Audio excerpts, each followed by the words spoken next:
Tumatawid kami sa ilog. Mag-stop ka dyan. Brother Marlon, akit ba sa bundok para samahan nyo ako? Maituro ko sa inyo kung saan kayo pwedeng makakuha ng buho. Mga ilang piraso kaya dapat? Tingin mo?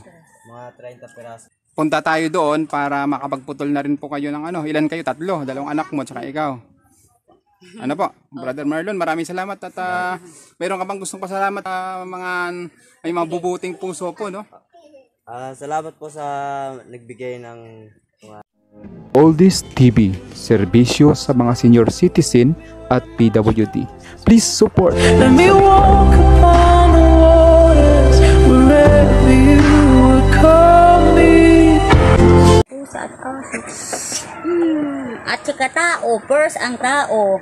Pangalawa ang mga hayop at dami. Marami na palang tanim dito sis. Opo, may mga tanim po talaga tayo. Hindi po yung damit. Na lagyan ng ano, dingding, tempora. Pang sa matagalan na rin to, no? Pero ito, Ayun na po yung ano nyo eh. yung mga dati doon, ginabit ko rito. Ayun, yung luna po ninyo. Ayun ay trapal natin. Yung mga luma na yan eh. Oo, andun. pero pwede na rin kahit paano magamit. Kaya nga po, kasi paano nung umulan, hindi na po masyadong basa. Opo. Daming nilabahan. Para kasi basa-basa eh, no?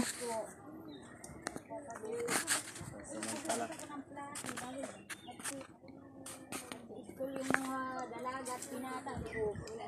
Wala po sila. Danger zone talaga. Kaya talaga doon. Dapat dito daw.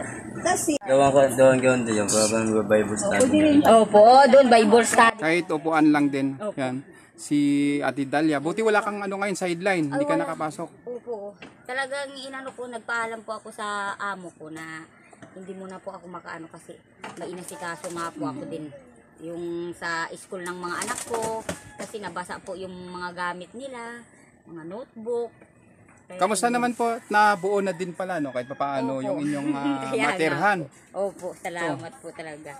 Na, Bali itong dingding na ito, medyo luma na. Galing Opo. siya sa... sa dati po naming tirahan po. Kaya pala sinabi mo rin na kung pwede makaano ng buho Opo. para madagdagan. Opo. Para dito, sa Dito kusina. naman po, tapos dito sa para pag may gawain dito. Hindi tayo mabasa. Talagang puso mo pa rin sa gawain, no? Kaya sinabihan ko po talaga yung asawa ko na lagyan dyan ng harang kasi pagka may gawain or may mga bisita, pwede dito tayo. Para hindi mabasa, lalo na pag may Bible study. Meron po palang ano, nagpapabigay nga po sa inyo. So, pasensyahan nyo na po yung mga pinaabot sa inyo. Ito po, yung para sa inyong ano, kahit pa paano po, di ba, nabasaan po kayo ng mga damit, ano? Mga damit, ito, mga tuyo na rin yung iba. Kasi patuyo na din, ano, nilaban nyo, no? At ito po ay meron daw po mga kumot, kurtina, tapos sa mga bata na rin po siguro, tsaka yung damit-damit po na ano, na pwede nyo pong pamalit. Tapos meron pa ata mga ano dyan, sapatos, mga kung ano pa man. So kayo na lang po bahala, ano nyo na lang po, check upin nyo lang po mamaya kung ano yung ano, pwede sa inyo. Tsaka ito po, pabigay din po sa inyo. Salamat po. Pasensyahan nyo po, ay sa susunod, isang sako na po yan. Yan lang po muna.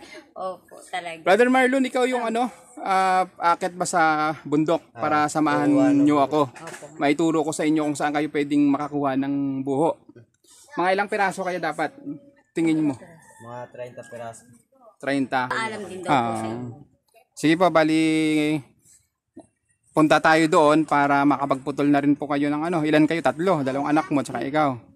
Para maituro ko po kung saan pwede kayong kumuha ng buho. Ano po, Brother Marlon, maraming salamat at mayroon ka bang gustong pasalamat sa may mga bubuting puso po, no? Salamat po sa nagbigay ng mga bigas.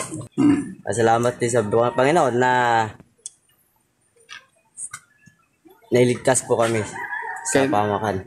At nabigyan kami ng magandang pagkakataon ulit. Na biyaya. Biyaya. At saka malaking bagay po na meron na kayong matirhan. Kaya nga po na. Hindi man ito simentado pero darating talaga panahon magiging simentado to, Opo, no? salamat po. Malaking bagay po na meron pa rin tayong masilungan. Halos dito na kayo lahat. mga anak mo. Opo, andito po Wow. kami. Ibig sabihin talagang pinagkasya. Opo. Plus doon sa baba, magkaroon pa ng kubo Opo. na parang pahingaan. Pahingaan lang. Tapos meron pang lugar na kung saan pwede tayo mag-Bible study. Kaya nga po. Tama. Okay. Yun lang po. Maraming salamat Ate Dalia. Baka meron ka uli gustong pasalamatan yung mga nagbigay po ng kaunting iyaya sa inyo. Maraming salamat po sa mga nagbigay po ng kumot at saka ng mga magagamit po namin para sa panggabi at maanuhan ng lamig po. Maraming po salamat at sa mga bigas po na ipinagkaloob niyo. Sana po marami pa pong biyaya ang dumating sa inyo at para marami pa pong kagaya namin na matulungan niyo po. Maraming pong salamat. At kay Brad Arnel po, maraming pong salamat. Saka good news po, may mga parating pa po. Kaya tuloy-tuloy pa po ang biyaya ng Panginoon. Magdasal lang po kayo. Saka mayroong konting pinansyal po tayo na iabot ko sa inyo. Ay, salamat po. Pagpasensahan nyo na po yung maabot natin. Pero galing din po yan sa isang pastor na nagpaabot. At sinagot na nga rin yung bigas. Opo. Okay. Maraming salamat po, Ate Dalia. Salamat po. God bless po. Purihin po ang Panginoon dahil binigyan na rin po natin ng pagkakataon na tayo po ay mag-Bible study. Wala nang ganyan-ganyan. Halika na. Aming kapwa, naisip namin na hindi maganda at marumi, Panginoon, sa iyong harapan, patawad po, Panginoon. At hayaan niyo po, Lord God, sa oras na ito, ibaba niyo ang inyong banal na Espiritu Santo at na inukol niyo kahit saglit lang, ay nakapagbahagi tayo ng salita ng Diyos. Sino po ito tayo papagpipag? Kapwa.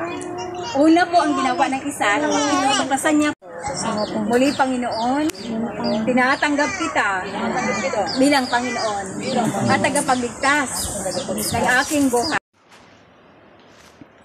Para po sa kakulangan po ng pagkaroon ng materyales at pangdingding po sa bahay ni Ate Dalia, ay binigyan po natin siya ng mga buho para matapos na po ang kanyang pinapagawa na bagong tutuluyan na bahay. Salamat po. Maraming salamat po sa inyong patuloy na suporta po sa Oldies TV at panonood. God bless us all.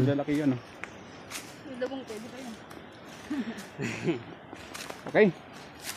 Sala si Papa mo. Dali lang Hintayin na natin.